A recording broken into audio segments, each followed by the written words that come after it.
Welcome to Rise from the Ashes. Our podcast looks at various issues for families. We'll be talking with attorneys about personal and legal concerns having to do with divorce, custody, and parenting time. There are also a few topics about letting go, moving on, and new beginnings. Please keep in mind this podcast is only to inform and help to understand legal and personal issues as it relate to family law. It should not be considered as a replacement for a qualified family law attorney. When in doubt, please contact a professional.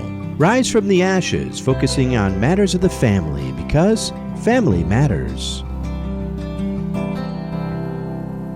Hi, and welcome to our podcast, Rise from the Ashes. I'm David Braddock, and I'll be the host for the podcast. And we are visiting today with a couple of attorneys. We've got Alma Miklasevich, who is an associate attorney at Mundall Law. How are you, Alma? I'm doing great today, David. And we're also visiting today with Susan Mundall, who is the senior attorney at Mundall Law. And how are you, Susan? I'm great, David.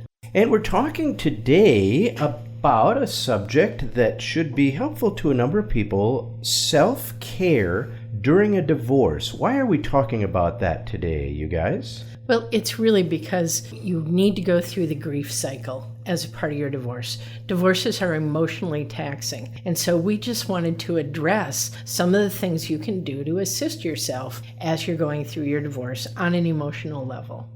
So what would be some of the top things to focus on, Alma, with respect to self-care? Self-care is always important, but one of the things that I do a lot of here is divorce. I work with a lot of divorce clients, and divorce is a difficult transition in most cases. In my experience, during any difficult transition or period in my life, self-care has always been critically important. I'm no expert, but I think it's something we haven't talked about in a while here, and I think it's a good reminder.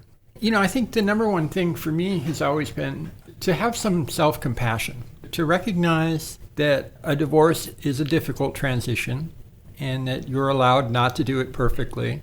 You're allowed to feel how you feel.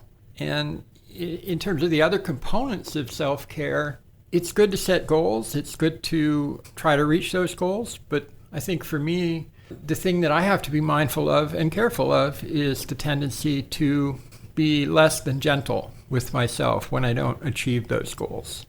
What kind of self-care are we talking about exactly?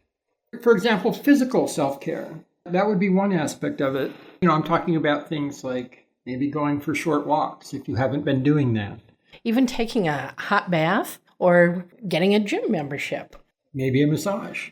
Oh, love those massages. You got to have a massage at least once a month. And then manis and pedis, manicures and pedicures. Mm-hmm. Now I realize that's not just for the women. I do think more men would appreciate a good pedicure. Absolutely. Yeah. Well, it seems like any trip to the spa, whether you're male, female, there's going to be something that you could do that will take care of yourself. That's kind of what you're talking about, I think, right? Well, that's absolutely what we're talking about. Don't neglect yourself. And I think on that same level, getting a good night's sleep is really important. Getting enough sleep. Do you have any special tips for that? Well, one of them is something that I am terrible at. It is turning off your electronic devices at least an hour before bed. And I know that is hard to do, but study after study has proven that it's really, really helpful. Right. What you're doing is you're lowering the amount of sensory stuff that comes in. And don't just think about it for yourself, but think about it for your entire family. I can't really say that I'm good at shutting off my electronic devices at that hour, but I'm not going through a divorce either. So, are there any other forms of physical self-care that we should be talking about?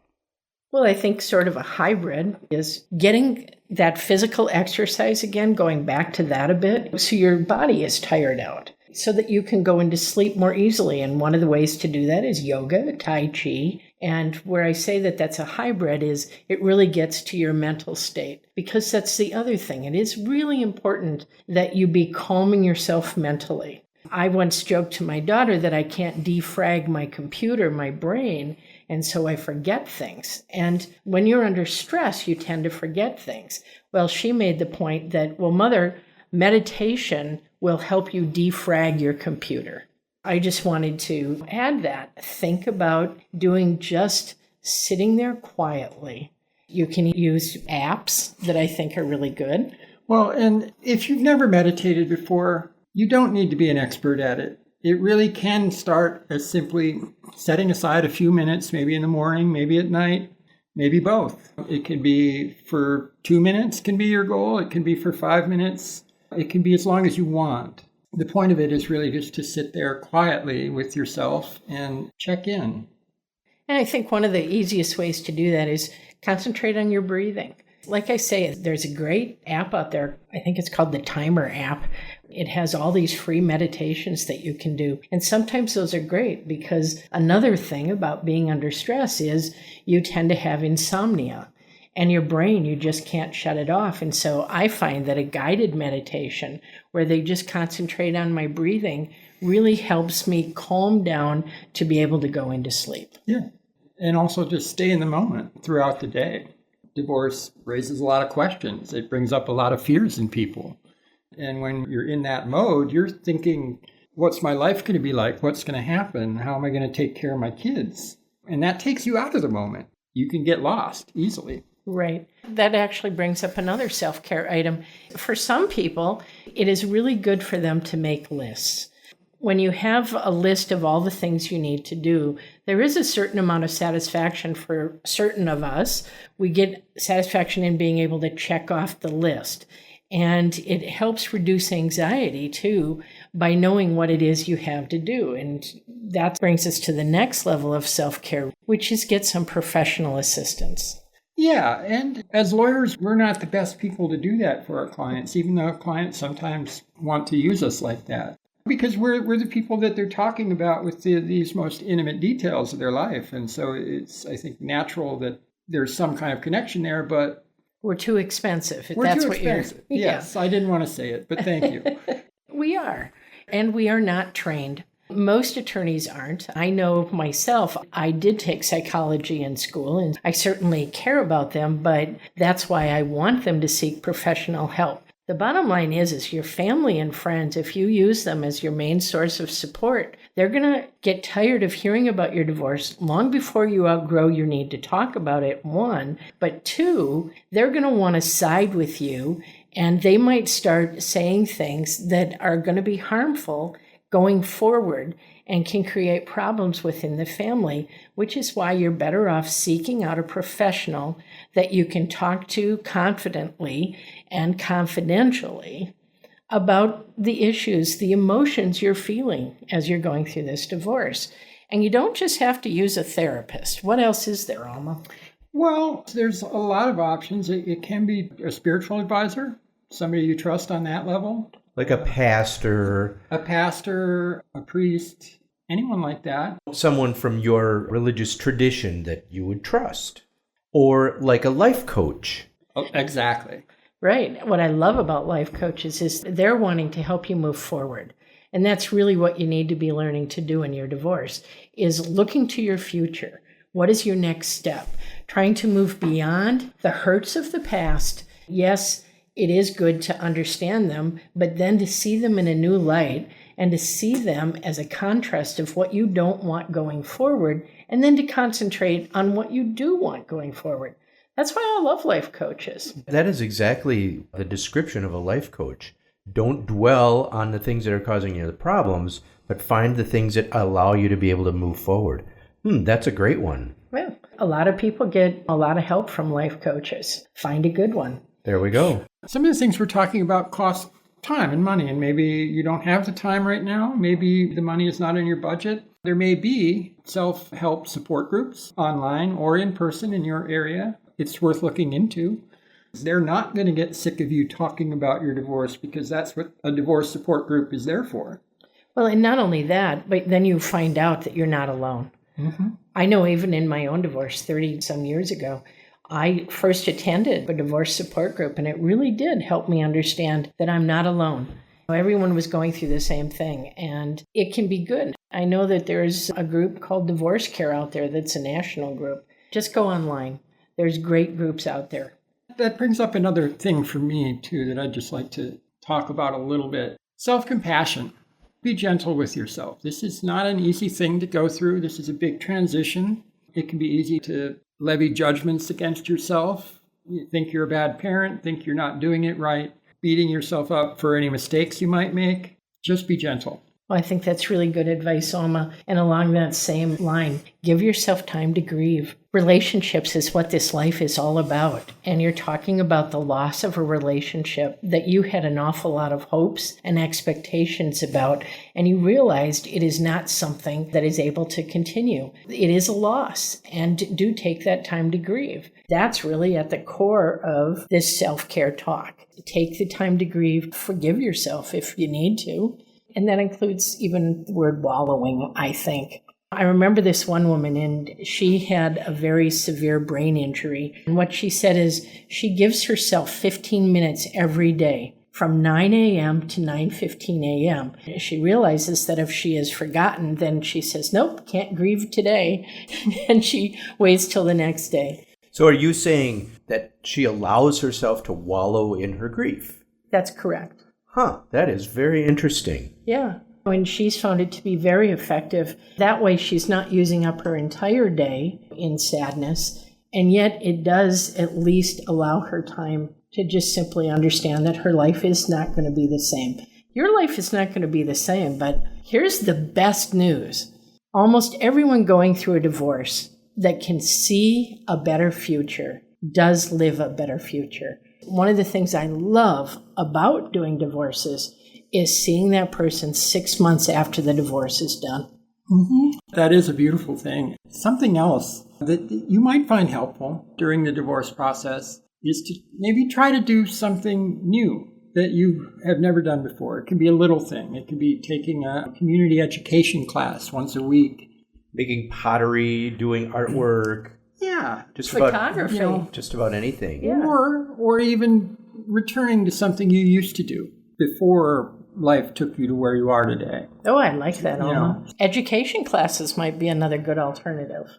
There you go. If you had a vision for what you were going to do prior to your marriage, then maybe you go back to something like that. That's right. Absolutely. And for some folks, it is really important because that outlet also can lead them to some new friends. Because one of the areas of grief is you may lose some of your friends that you had during your marriage. I've heard more than one client say that their spouse got custody of their best friends. So the friends that you both associated with, some of them are going to stay friends with your spouse or your ex-spouse. Or neither of you. So by finding some new outlets, going some new places, there's a great app, meetup.com, that is literally for people who want to do new things or want to explore areas of interest with other folks. It's not a dating website, but it is a place to get introduced to new groups of people that share the same interests as you, because you're going to be a new person. What's the name of that again? It's called Meetup, meetup.com, and it's great. I found people who like to do board games. And there's spiritual communities. There's folks that love to dance. And all of these are out there. All through this meetup. Yeah, all through this meetup. It's a great app. As long as you're starting your new life, check it out. I will say, though, even though it's not a dating app, I know a fellow who found his new wife that way. Oh, interesting. Yeah, they both love to dance, and they met doing a dance group. Not that we're necessarily promoting rebound relationships. Right. We're definitely not promoting rebound relationships. In fact, the wisdom there is if you're not in a relationship, consider not entering into any new relationships for 1 year following your divorce. I have heard that one before. Right. That way you give yourself, again, time to grieve so you don't enter into a relationship that was just like your last one. Right. I think I have one final thing to talk about on self-care, which is remember your children. They're going through grief also. Their safety net was their family, and all of a sudden they are being asked to change. I think it's really important that you give them time to grieve. And to take care of your children through this process, you need to take care of yourself, which is the whole point of this talk today. You'll take better care of your kids if you're taking care of yourself. That's right. And I think both you and I talked about Alma, and maybe this is our final advice. Definitely do not use your children as your sounding board. It's not fair to them. They should not be your confidant. Yeah, you want to protect your children from this upheaval as much as possible. Right. You want them to continue to be kids. And in fact, it is really important that you affirm that for them and say, you get to be a child. These are adult issues, and we're going to deal with them as two parents that love you, and you don't have to worry about us. And I agree, Alma, completely, that by taking care of yourself, you're going to be taking better care of your family. Well, that sounds just wonderful, you guys. Thank you so much for sharing all of these ideas about self-care through divorce. Thank you, David, and best wishes to everyone out there. Yes, thank you, everyone. We hope that this has been some help to you. You are listening to Rise from the Ashes, the podcast channel that takes a careful look at all things having to do with legal procedure within the family law process. Rise from the Ashes is sponsored by Mundall Law, who specializes in assisting families and individuals through the legal process with respect, dignity, and caring. Mundall Law is dedicated to helping people to solve their legal problems. You can visit the Mundall Law website at mundalllaw.com or call to schedule a consultation with one of their qualified family law attorneys. Rise from the Ashes, focusing on matters of the family, because family matters.